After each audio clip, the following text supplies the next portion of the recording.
Alessia Moretti, a young woman from Milan, has always been considered the black sheep of her wealthy family.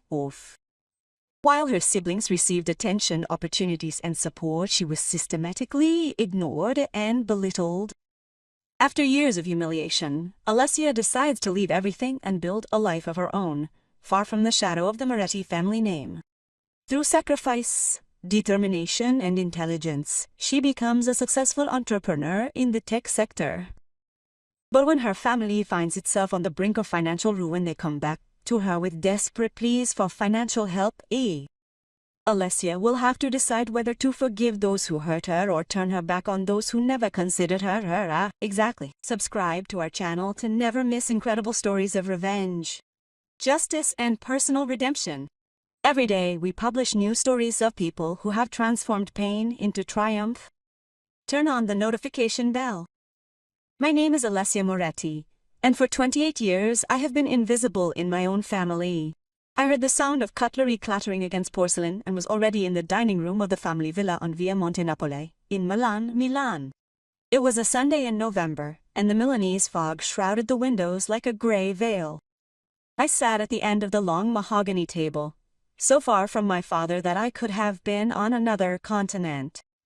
Therefore, Matteo, my father Carlo said, addressing my older brother with a visible sense of pride, "The board has approved your proposal for expansion into Switzerland. You are a business genius." Matteo smiled confidently.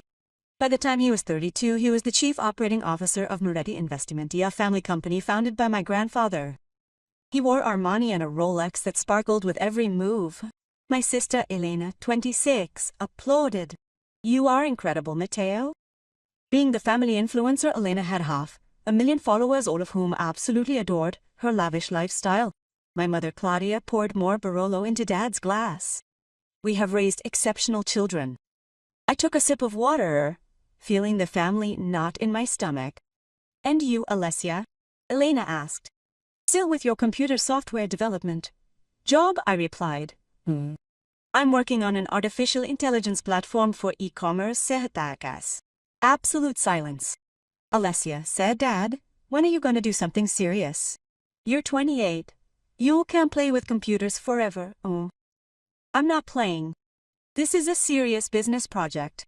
Alessia interrupted Mom. "You should work in the family business. Something stable." "Meet your eyes. Alessia in our office. She wouldn't even know how to behave with important clients." Elena nodded, taking a picture of the risotto. "No offense, but you're not the elegant type in the family." "I have an engineering degree from the Polytechnic and a master's from Bocconi." "Academic skills mean nothing," Dad declared. "In the real world, what counts are contacts, reputation, things you don't have." Tears burned, but not plans. He finished eating in silence while they talked about Ya and Vaanze. I was a ghost at their table. In fact, that night in my studio apartment in Porta Romana, I made a decision, opened my computer and typed, "Escape plan." I would never go back. I would create something completely my own, something so substantial that they would be unable to ignore it. And have you ever felt like you were invisible in your own family? Leave a comment and tell us about your experience. If you like stories like this, subscribe to the channel so you don't miss the next chapters. On Monday, I called Mom. "I won't come to Sunday dinners anymore." "Alessia, don't be dramatic. I need to focus on my career." "Okay, dear. We'll miss you." But the tone said otherwise. In the months that followed, I worked 16 hours a day, perfecting my platform.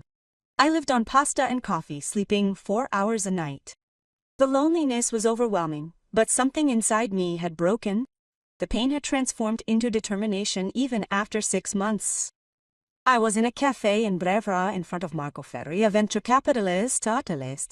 "Miss Moretti," he said while studying my business plan, "this platform is revolutionary. It could transform Italian e-commerce." I had pitched the project to 12 investors. 11 turned them down. One told me, "Women don't understand technology." "How much capital are you looking for?" "You 250,000 euros. I'll offer you 300,000 euros for 20%. Quindesai 18. Finally, strangem. Lamano was April 2022, my life was taking off at the point I hired 4 developers. I rented an office in Tortona and launched Quantum Retail. The work was brutal, but for the first time, I had a purpose. Mom would text once a month. How are you? I replied well, committed. They didn't know what I was building. I wanted the success to speak for itself. At the point in September, we got our first big client, a fashion chain. Sales increased by 38%. More clients arrived at the point in December. Quantum Retail had 12 clients and €600,000 in revenue. I moved to a bigger apartment in Porta Nuova. I started attending tech events. In March 2023, valuation reached $3 million. We closed a second round, $2 million, to expand into Europe. The team grew to 25 people. One afternoon in June, the phone vibrated. Matteo. I ignored it. Then a message. We need to talk about family. After 2 hours I answered, I'm busy. About what? Dad has serious financial problems. Tomorrow at 6 p.m., Trussardi coffee. My heart stopped. My father had financial problems. What do you think I should do? Go to the meeting or ignore them? Let me know in the comments. Subscribe and turn on notifications to know how it goes. At 6:05 p.m. I walked into Trussardi. Matteo seemed tense. Are you okay? Very good. 2. Alessia, the company is in crisis. Crave. Financial. Dad lost $4 million in bad investments. If we don't find liquidity within 3 months, we'll close. We'll lose everything. I'm sorry. Matchmaker? I'll get it right away. They wanted me as an ATM. How much? $2.5 million. Rizzi admitted. And you think I have that? We know about Quantum Retail. Your assessment ain't. You managed to secure significant funding. Have you investigated me? You have become what Dad wanted. A successful entrepreneur. Don't say that name. I didn't build anything like Moretti. You have the power to save the family. I took a deep breath. I'll set up a meeting tomorrow night. My office. 8 p.m.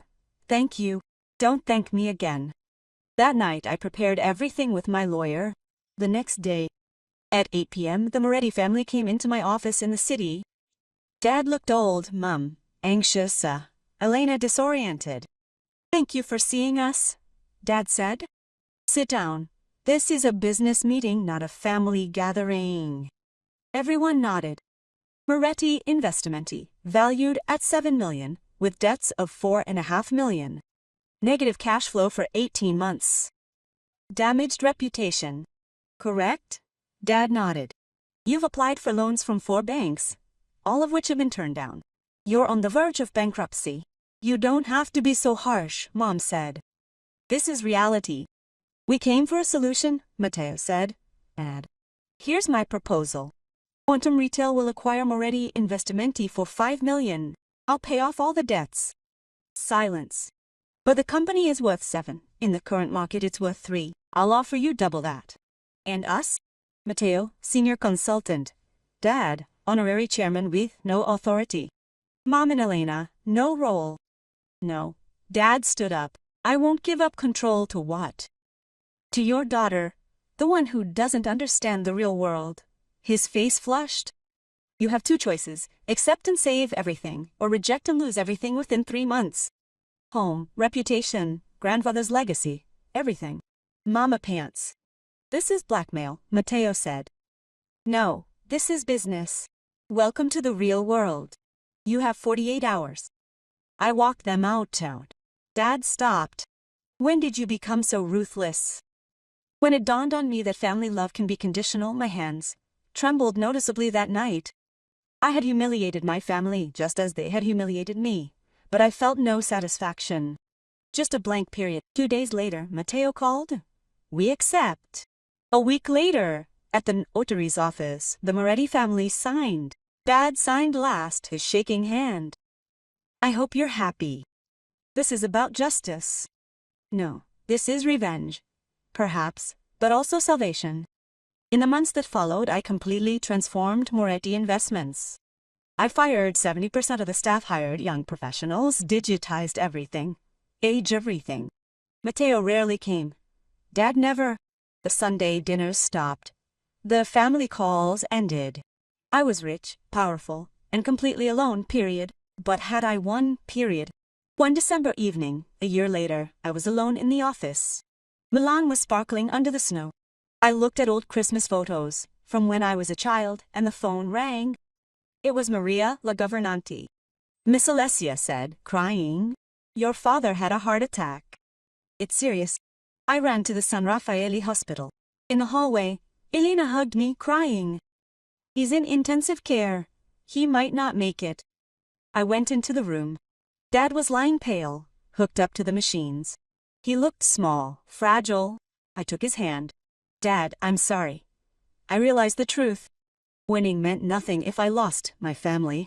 Period. What about you? What do you think Alessia should do? Forgive or maintain boundaries? Tell us in the comments. Subscribe so you don't miss other stories of redemption and family. Dad survived. After 3 weeks he returned home with a new fragility. We started meeting for coffee. Short, awkward conversations at first. But slowly something changed. "Arrow, an idiot," he said one day. "I treated you like you were worthless and you were the best of all of us." Oh. Dad, no. Let me finish. "I spent my life building an empire for my children, but I forgot to build relationships with them, especially with you." Tears flowed. "Can I earn your forgiveness?" "I don't know, but we can try." In the months that followed, the Moretti family rebuilt itself. Not like before, that was impossible, but as something new. More honest, more fragile, more real. Moretti Investments thrived under my guidance. After 2 years, it was worth 15 million. Matteo really learned business. Elena found an authentic role in marketing. Mom became an advisor to young female entrepreneurs, and Dad, he became my biggest supporter. One day he took me to Grandpa Giulio's office, preserved as a museum. "Your grandfather would have wanted you to have this." He handed me a box. Inside were his original notes from 1964. "He built this company from scratch. How did you do it? You are a true Moretti, Alessia. You always were." I cried in his arms for the first time as an adult, period. Revenge is sweet, they say. But forgiveness is powerful. More powerful than any acquisition, any professional triumph, because in the end, you can conquer the whole world, but if you lose yourself and the ones you love in the process, you've lost everything. Today I run a $50 million company. I have an imperfect but present family. And I've learned the most important lesson. Success without love is just loneliness disguised as victory. This is my story. The story of my transformation, of how I journeyed from a state of invisibility to one of invincibility, and of how I came to understand that the true essence of strength lies not in dominating others, but in the profound act of forgiveness. Thank you for following my journey. If this story touched your heart, leave a comment and tell us about your experience with family and forgiveness. Subscribe to the channel for more incredible stories of people who have transformed pain into triumph. Every week we publish new stories that will make you think, move you, and believe in the power of redemption. See you in the next story.